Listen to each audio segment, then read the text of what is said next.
Property series में आज का जो टॉपिक है वो है ब्रोकरेज। अब आपने किसी ब्रोकर को इन्वॉल्व कर लिया, उसके बाद अब आपने प्रॉपर्टी देखनी शुरू कर दी, प्रॉपर्टी पसंद आ गई, आप उसकी डील करने जा रहे हैं। तो उससे पहले एक मोस्ट इम्पॉर्टेंट पॉइंट है कि आप अपनी जो नई प्रॉपर्टी बाय करने जा रहे हैं उससे रिलेटेड ब्रोकरेज को क्लियरली डिस्कस करें अपने ब्रोकर के साथ, और ये ओपन डिस्कशन होना बहुत ज़रूरी है। इसके चक्कर में ब्रोकरेज, क्योंकि पैसा ऐसी चीज़ है जिसके चक्कर में जो झगड़े और जो बाद में डिस्प्यूट्स होते हैं वो इस लेवल के होते हैं कि या तो कोर्ट तक चले जाते हैं केसेस, या फैमिली ख़त्म हो जाती है। ये बहुत गंदे तरीके से और बहुत गंदी मार्केट हो चुकी है, क्योंकि पैसे की होड़ ऐसी है, लोग धोखाधड़ी में कुछ ऐसे पॉइंट्स आपके साथ खोलेंगे ही नहीं, बात ही नहीं करेंगे, जिन पे वो बाद में कलेश कर सकते हैं, झगड़ा कर सकते हैं। और ये पूरी की पूरी कम्युनिटी ही ऐसी है। प्रॉपर्टी के चक्कर में ये लोग इतने तरीके से, क्योंकि बहुत ही कम, बहुत रेयर ऐसे लोग बचे हैं, जेन्युइन लोग बचे हैं जो कि आपके साथ ट्रांसपेरेंट होकर डील करेंगे, क्योंकि उनको अपनी रेपुटेशन की परवाह है। They have some respect and reputation in the market. तो वो बहुत ही कम लोग बचे हैं जो प्रॉपरली रजिस्टर्ड हैं, सर्टिफाइड ब्रोकर हैं। तो इसलिए आपको हर किसी पे ब्लाइंडली ट्रस्ट नहीं करना है, क्योंकि सारे एक जैसे नहीं होते। काफ़ी लोग अच्छे हैं तो काफ़ी लोग बुरे भी हैं। ये डिपेंड करता है कि भाई आप जिस टाइम डील कर रहे हैं तो आपको किससे इंटरेक्ट करना पड़ रहा है, किसके थ्रू ट्रांजैक्शन करनी पड़ रही है। अब now coming back to the point, brokerage के लिए आपको खुल के डिस्कशन करनी है। उनसे ये डिस्कस करना है कि भाई कितने अमाउंट में हम फाइनल कर रहे हैं प्रॉपर्टी, टोटल अमाउंट क्या बनेगा और आपका कमीशन कितना बनता है। कुछ एरियाज़ में, कुछ प्रॉपर्टीज़ में ब्रोकरेज 2% भी लेते हैं।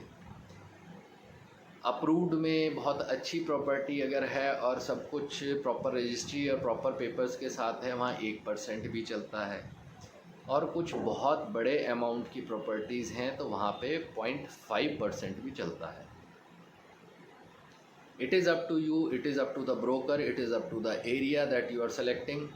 You need to have open discussion over that, क्योंकि ये कल को डिस्प्यूट का बहुत बड़ा रीज़न बन सकता है।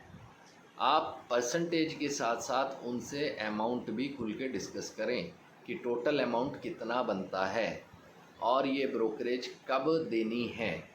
एडवांस में कभी ब्रोकरेज मत दीजिएगा, क्योंकि अगर आप सारी ब्रोकरेज एडवांस में पे कर देते हैं तो उसके बाद आपको उनके इशारों पे नाचना पड़ेगा। वो आपको परेशान कर सकते हैं, वो आपको कदम कदम पे तारीख देते रहेंगे और आपको सारे पेपर, सारी जो प्रोसेसिंग है उसमें परेशान रहना पड़ेगा।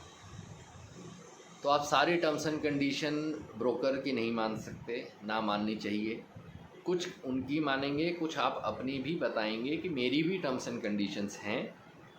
आप उनको रिस्पेक्ट देने के लिए आप उनको 50% पेमेंट दे सकते हैं एडवांस में, ताकि वो आपको सपोर्ट करना स्टार्ट करें, प्रोसेसिंग कराने लगें, आपको सारी चीज़ें लीगली तरीके से समझाएं और आपको प्रोवाइड कराएं।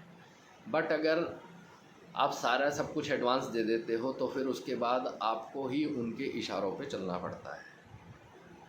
आप 50% एडवांस दें, 50% आप बताएं कि जिस दिन रजिस्ट्री होगी, जिस दिन ये प्रोसेस कंप्लीट होगा, उस दिन हम आपको बैलेंस पेमेंट देंगे। कुछ केसेस में ब्रोकर इस चीज़ के लिए भी राज़ी हो जाते हैं कि हमें कोई जल्दी नहीं है, जिस दिन आपकी रजिस्ट्री हो आप उस दिन ब्रोकरेज दे दीजिएगा। बट अब प्रॉब्लम कहाँ पे आती है? प्रॉब्लम आती है जब आप ओनर से नहीं मिलते। जो प्रॉपर्टी के ओनर हैं, सेलर हैं, जिनसे आपने बाय करनी है, आपने उनसे डायरेक्ट इंटरेक्ट नहीं किया। आपने जो कॉन्ट्रैक्ट है वो ब्रोकर के साथ कर लिया, क्योंकि आपको प्रॉपर्टी के ओनर से मिलवाया ही नहीं गया। ब्रोकर ने कहा कि ये प्रॉपर्टी मेरे पास है, मेरे पास बेचने के लिए आई है, आप मेरे से डील कीजिए, इतने इस रेट में मैं आपसे ख़रीदने को तैयार हूँ। अब वो ख़रीदने को तो तैयार है, बट पेपर जब उसके नाम ही नहीं है तो वो उसका कोई ऑथेंटिकेशन ही नहीं बनता कि आप उसके साथ डील करें। आप हमेशा उसको इस चीज़ के लिए बोल सकते हैं कि मैं रियल ओनर से मिलना चाहता हूं और रियल ओनर के साथ ही डील करूंगा। कॉन्ट्रैक्ट जो भी साइन करेंगे हम वो रियल ओनर के साथ ही करेंगे, क्योंकि जब सेलर आपके सामने होगा तब आप उस चीज़ की ऑथेंटिकेशन भी वेरीफाई कर सकते हैं कि yes this is the real owner. और ब्रोकरेज की जहाँ तक बात है तो आप सारी पेमेंट डायरेक्ट सेलर के साथ करेंगे, ना कि ब्रोकर के थ्रू करेंगे। जब आप ब्रोकर के थ्रू करते हैं तो ब्रोकर सबसे पहले अपना कमीशन काटता है, उसके बाद पेमेंट पहुंचाता है सेलर को, और जिसकी वजह से वो अपर हैंड होने के बाद वो किसी भी बात को लेके आपको परेशान कर सकता है। आपके सारे टर्म्स सेलर के साथ ख़राब हो सकते हैं और आपका पैसा डूब सकता है। तो इस चीज़ के लिए बहुत ही केयरफुल रहें कि जब भी आप किसी प्रॉपर्टी की ट्रांजैक्शंस कर रहे हैं, डीलिंग कर रहे हैं, तो ब्रोकरेज का open discussion, time of payment, ये सब चीज़ें खुल के डिस्कस कर लें, जिससे आप भी शांति से एक नई प्रॉपर्टी की खुशी का एहसास ले पाएंगे।